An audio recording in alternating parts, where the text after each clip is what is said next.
Bonjour et bienvenue chers amis pour votre message du tarot. Alors chers amis, on va regarder un petit peu ce tirage déjà pour nous imprégner de l'énergie. On voit que ça débute ici avec le 4 de bâton, as de bâton, très passionnant. Et en même temps c'est assez paradoxal parce que vous avez ce 5 de denier et ce 10 de denier. On est à la fois dans quelque chose qui fait beaucoup de bien, mais on a aussi ce côté remise en question de l'existant, remise en question de quelque chose qui est très joyeux. Au départ, c'est joyeux. Au départ, c'est sympathique. Mais je ne sais pas pourquoi vous avez ce valet de bâton, cet as de coupe. Oui, vous avez le 3 d'épée et 10 d'épée. On sent qu'il y a quelque chose qui vous apporte ce côté interrogation, ce côté... Ok, il faut que je m'en saisisse rapidement. Il y a un côté impulsivité ici. Valet de bâton, chevalier d'épée, c'est très très impulsif. C'est même trop impulsif, dirais-je, parce que comme si vous avez lancé quelque chose, poussé quelque chose, remis sur les rails une situation, mais là d'un coup, boum, vous prenez conscience, as de coupe, as de bâton, que c'était peut-être un peu plus compliqué que ça. On sent ici avec le 10 d'épée et 3 d'épée qu'il y a une blessure. C'est génial ce 3 d'épée. Alors c'est pas génial parce que c'est un 3 d'épée. Je sens que toutes ces difficultés, toutes ces souffrances, tous ces fils qui vous relient à ce quelque chose de très douloureux, que vous n'arriviez pas en fait à comprendre, à saisir, d'un coup tout craque. Tout craque là, ça craque de partout, dirais-je. Et pourtant, regardez, 4 de bâton, 10 de denier, on sent une solidité, on sent quelque chose qui est posé, on sent quelque chose qui est ancré, et presque on dirait que c'est sympathique. Mais en fait, ce n'est pas si sympathique que ça, me dit l'as de bâton, le valet de bâton, le 5 de denier.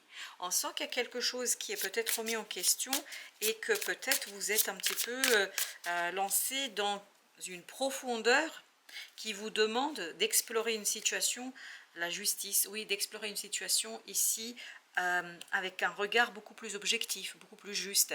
Peut-être qu'il y a cette subjectivité qui est assez présente, qui est assez ancrée, qui fait que vous êtes peut-être dans un mouvement que vous ne maîtrisez pas. À mon avis, vous ne maîtrisez pas du tout. Le valet de bâton me dit, je ne maîtrise pas ce quelque chose qui me saisit.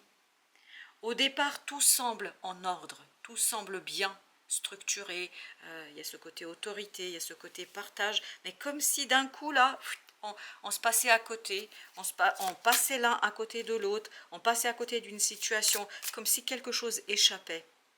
Et c'est ça qui va conduire à ce 5 de denier. D'un coup, on va se dire, waouh, finalement, j'avais la solution, j'avais quelque chose et je ne l'ai pas saisi. Et ce qui est intéressant, ça c'est super intéressant, c'est que cette énergie de justice, vous observez les choses avec beaucoup d'objectivité, avec un regard très très objectif.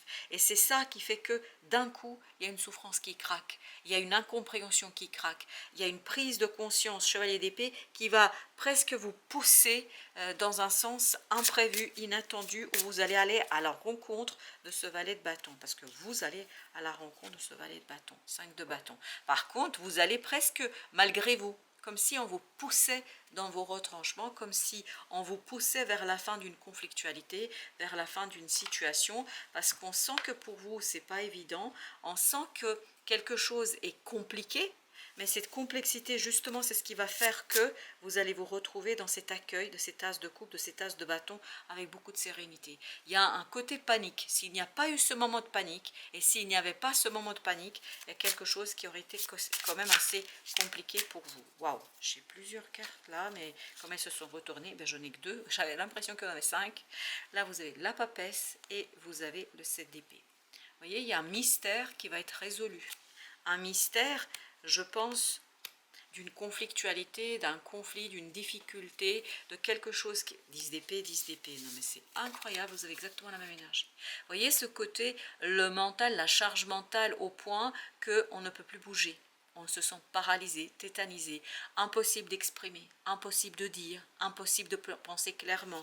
Pourquoi? Parce que vous avez ça, parce que vous avez cette énergie de souffrance, de douleur. Et ce qui est hyper intéressant, c'est ces tasses de coupe, cette purification qui vous mène vers cette énergie de roi de coupe. C'est intéressant parce que aussi ça se passe de manière assez détaché. Parce que dans cette énergie de papesse et de justice, il y a quelque chose qui presque devient une évidence et qui n'était pas du tout le cas jusqu'ici. Parce que c'était embrouillé par cette énergie de compétition, de combativité, de lutte et surtout de quelque chose d'assez difficile, je pense. Valet de denier. Excellent, mais c'est super ça.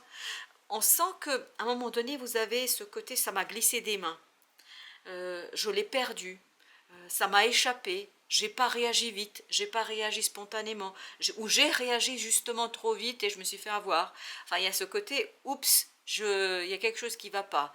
Et d'un coup, en fait, il y a une réparation qui se fait, comme si ça vous ouvrait les yeux sur quelque chose de beaucoup plus profond, le jugement, qui vous permet en fait de transmuter, transformer ce côté, oups, j'ai eu un problème, ça n'a pas marché, ça n'a pas fonctionné, ça m'a échappé.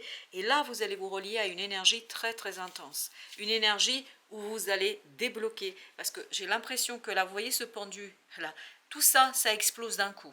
Tout ça, c'est comme si quelqu'un faisait boum, et là, ce pendu ne se retrouve pas sur la tête, en fait, se retrouve sur le dos, libéré et les mains et les pieds, et il peut se mettre en mouvement. Il se met en mouvement à une rapidité incroyable.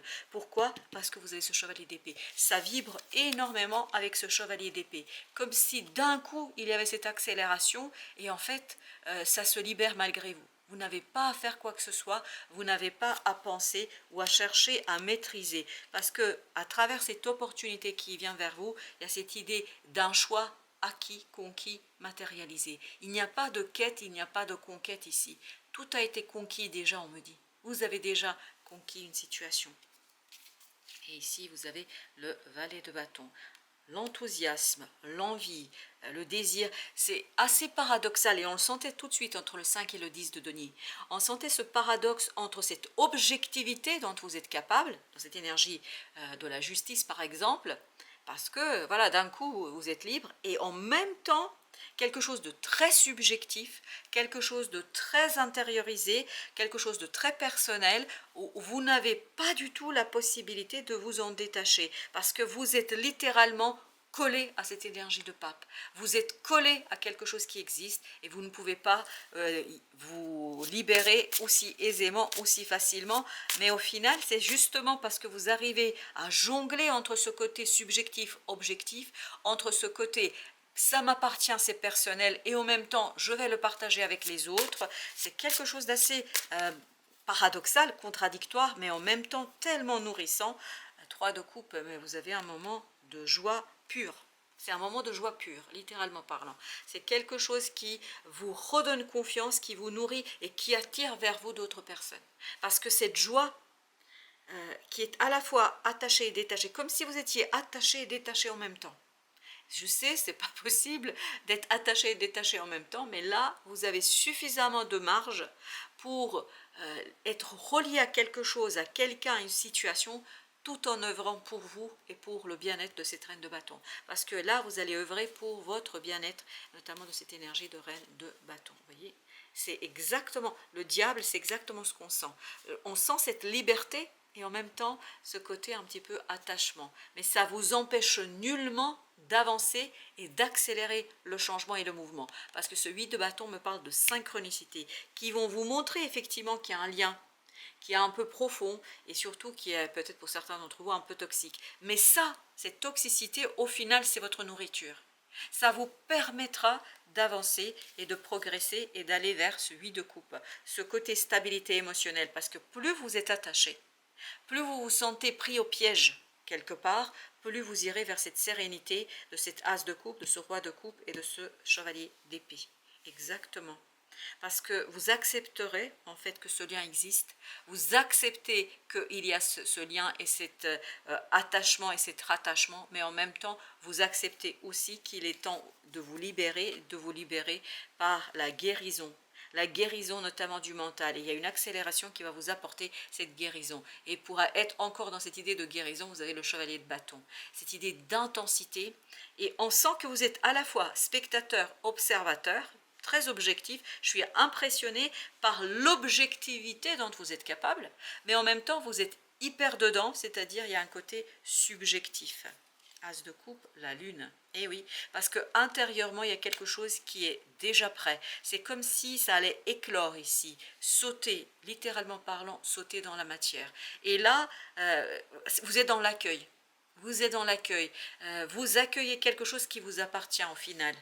Ce roi de coupe, il est très serein, 5 de denier, face à ce manque, face à ce quelque chose où vous allez vous dire, ouh là là, il y a un côté appauvrissement, il y a un côté manque, bah, au final, vous allez être hyper apaisé, hyper calme, parce que vous allez presque le sentir intérieurement que tout ça, c'est fini, c'est changé, c'est avancé, le pape, que vous êtes libre beaucoup plus que ce que vous pensez. Et là, j'en ai deux qui veulent venir, l'empereur, les amoureux, le pape. Et ben dis donc, il y a un nouveau engagement. En fait, c'est comme si vous sortiez d'un engagement pour aller dans un autre. C'est peut-être ça aussi, attaché, détaché en même temps. Parce que j'ai l'impression que vous retrouvez cette autorité de l'âme, cette autorité du cœur, et surtout cette unité qui vous permet de matérialiser quelque chose ici et maintenant, envers et contre tout. Et vous avez beaucoup de certitude, et vous avez beaucoup avec ce chevalier de denier, ce côté solidité, solidité dans quelque chose qui pourrait paraître comme ça un peu délicat et difficile. Chevalier d'épée, mais oui, on le sent. Tout est dans ce chevalier d'épée. Ah, quel changement! Mais quel changement! Quelle intensité dans ce changement! Quelle possibilité! Je vous dis, c'est comme si d'un coup ce pendu-là, boum, il explosait. Tout ce qui le retient là, ça explose et il ne se fait pas mal du tout. Il tombe sur le dos et en fait, quand il est par terre, au sol, il est détaché, comme par miracle. On dirait que c'est par miracle qu'il est détaché de cette situation-là et qui peut en fait, oh, mais quelle joie dans ce chariot, mais il y a une joie, il peut voguer vers quelque chose de très intense, très libérateur, et il y a ce côté impulsion, spontanéité qui est assez, je pense, incroyable ici, et puis surtout très surprenante. Moi je suis très surprise entre ce côté contradictoire et paradoxal qu'on retrouve là-dedans. L'ange de la sérénité. Ben ça, c'est le roi de coupe. Je le sens, moi, ce roi de coupe dans le cœur. Il y a quelque chose qui est posé, qui est ancré, et il n'y a pas le moindre doute que je suis sur le bon chemin, que les choses se déroulent bien. L'ange de guerrier spirituel. Mais oui, c'est parce qu'on a ce côté effectivement artisan de lumière, quelqu'un qui œuvre pour le bien-être. Et là, les amoureux, l'empereur, le pape, on n'est pas seulement dans quelque chose de spirituel, on est aussi dans quelque chose de très très matériel, très concret, très terre à terre. C'est pour ça qu'il y a cette joie, comme si ces chevaux, vous voyez ici, 10 de bâton, ben exactement, comme si ces chevaux, ils étaient enfin libres. Ils étaient retenus, retenus, retenus. Et là, leur cavalier, leur cocher, ou appelez-le quand vous le souhaitez, en fait, il est libre de les pousser au maximum, comme si le finish était tout prêt. Pourquoi? Parce qu'on s'est débarrassé de ce 10 de bâton. On est libre de cette obligation, de cet attachement peut-être qui devenait un fardeau et un boulet. L'ange de la créativité. Ben oui, super ça. Génial. L'ange de la sororité. On sent ici qu'effectivement, il y a cette idée d'unité. Oui, oui, il y a cette idée d'unité. La dualité, en tout cas, est terminée. Pour moi, on me dit la dualité est terminée. Quel que soit le contexte ou l'articulation dans laquelle vous vous trouvez, ou vous vous retrouvez. On va aller voir avec entre l'ange de la sérénité et l'ange de la créativité. Quelle est l'énergie que nous avons? Ben, nous avons l'énergie de la mort et le 6 de denier. Les deux sont venus comme une seule carte. Parce que vraiment, je voulais m'en prendre la dernière, ben non. La mort qui nous parle de la disparition de quelque chose qui est lié à un groupe. J'ai l'impression que vous allez d'un coup vous détacher d'un groupe tout en vous rattachant à un autre. Comme si, boum, d'un coup, vous étiez ancien et nouveau dans un groupe. Mais tout ça sans problème, parce que cette reine de bâton, elle assume pleinement ses choix, elle assume pleinement ses décisions, elle assume pleinement ce quelque chose qui ici est au final très très présent. Oui, c'est très présent, très simple. Oui, oui, 8 d'épée, parce que pour vous, il n'y a plus le moindre doute, en fait, vous êtes libre, vous êtes libéré de ces préjugés, de ces stéréotypes, de cette compétition peut-être aussi pour certains d'entre vous, comme si là la compétition n'existait plus. Pour vous, les autres, alors je veux dire quelque chose d'assez brutal, mais c'est ça qui vient, comme si les autres ne comptaient plus. Les autres ne comptent plus. 9 d'épée. Pourtant, vous vous êtes hyper angoissé par rapport à tout ça. Vous avez stressé, vous vous êtes posé mille et une questions, vous avez beaucoup eu d'interrogations à ce sujet-là, mais là, on passe du 9 d'épée à 9 de coupe. Voilà. Je vous dis, c'est comme si, pom, boum, d'un coup, on sautait d'un endroit à l'autre. Et cet endroit où vous allez sauter, c'est ce 9 de coupe. Vous allez découvrir quelque chose qui vous plaît. Et nous disait le 8 de coupe. Vous restez conscient d'un attachement. Voilà, vous n'allez pas tout brûler. C'est pas la politique de la terre brûlée, pas du tout. Mais par contre, vous allez avancer vers ce 9 de coupe avec une sérénité plutôt incroyable et assez intéressante. Et ça, c'est quelque chose qui m'impressionne moi dans ce tirage. Voilà, chers amis, merci de votre visite. Je vous dis à très très bientôt pour d'autres messages de la vie et du tarot, bien évidemment.